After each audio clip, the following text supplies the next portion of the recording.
जी को नितो नमो अर्जित दुरति पला।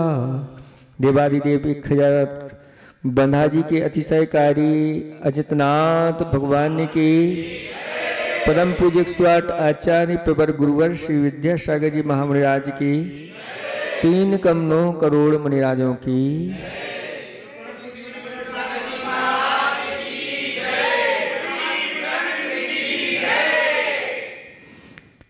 धर्म स्नेही भव्यात्माओं, अगर हम इस संसार से छूटकर मोक्ष जाना चाहते हैं तो हमारे आचार्य भगवंतों ने कि मोक्ष रूपी महल में अगर हमें प्रवेश करना है तो सबसे पहले किसी महल में प्रवेश करते हैं तो क्या पड़ता है? द्वार। बिना द्वार के आप अंदर नहीं जा सकते। उस द्वार में से सबसे पहले प्रवेश होता है। उस द्वार, मोक्ष महल का द्वार क्या है? तो हमारे आचार्य भगवंतों ने कहा विनयो मोक्षत द्वारो। विनय जो है वह क्या है? मोक्ष का द्वार है। जो देव शास्त्र गुरु की जितनी विनय करता है वह उतने ही जल्दी या उतने ही निकट मोक्ष के महल के हो जाता है। ये विनय क्या है? तो हमारे आचार्य भगवंतों ने कहा कि ये विनय अंतरंग तप है। बहिरंग तप के लिए तो बहुत पुरुषार्थ करना पड़ता है। 4 प्रकार के आहार जल का त्याग करो, 24 घंटे के लिए करो, तब जाकर के वह उपवास होता है। ये बहिरंग तप है। लेकिन अंतरंग तप करने के लिए आपको भोजन पानी का त्याग नहीं करना पड़ता। हाँ, त्याग करना पड़ता है अपनी मान कसाय का।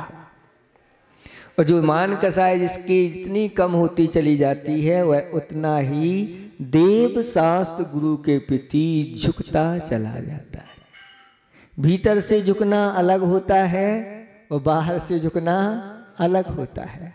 कहा है कि नमन नमन में फेर है, अधिक नमे बेईमान, और चीता चोर कमान। ऐसा है, ऐसा एक दुहा है, नमन नमन में फेर है, अधिक नमन बेईमान और चीता चोर कमान। ये बहुत झुकते हैं। चीता है, चोर है, चोर भी बिल्कुल न्योरे न्योरे कोई देख ना ले, है ना। और चीता जो है ना, उसको शिकार करना पड़ता है तो पहले बहुत झुकता है नीचे के लिए और फिर वह छला। कमान देखते हैं, जो धनुष की कमान होती पहले बहुत झुकती है, लेकिन वो ये सब चीजें किसी न किसी के अहत में रहती हैं। तो इस प्रकार का नमन नहीं करना। ऐसे नमन तो अपने लिए अहित कराने वाले हैं। ऐसा नमन करो भगवान के लिए कि वह नमन अंदर से अनेक गुणों को भरता चला जाए।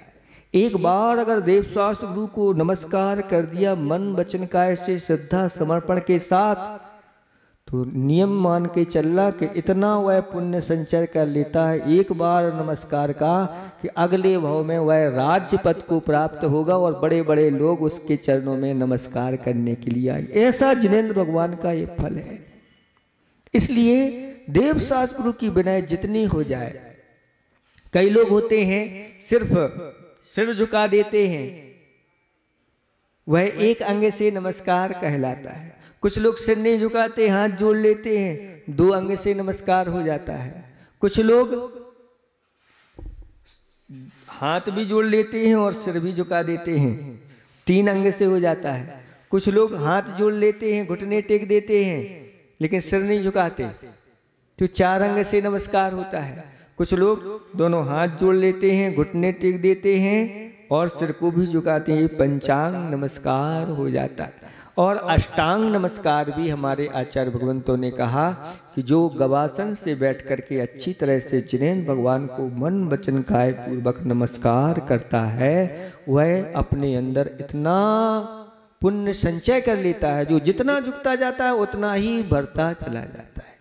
आप लोगों ने कुएं में से पानी भरा है बाल्टी से, बाल्टी अगर जाती है कुएं में और धीरे धीरे जा करके और बाल्टी खड़ी हो जाती है, कैसी हो गई?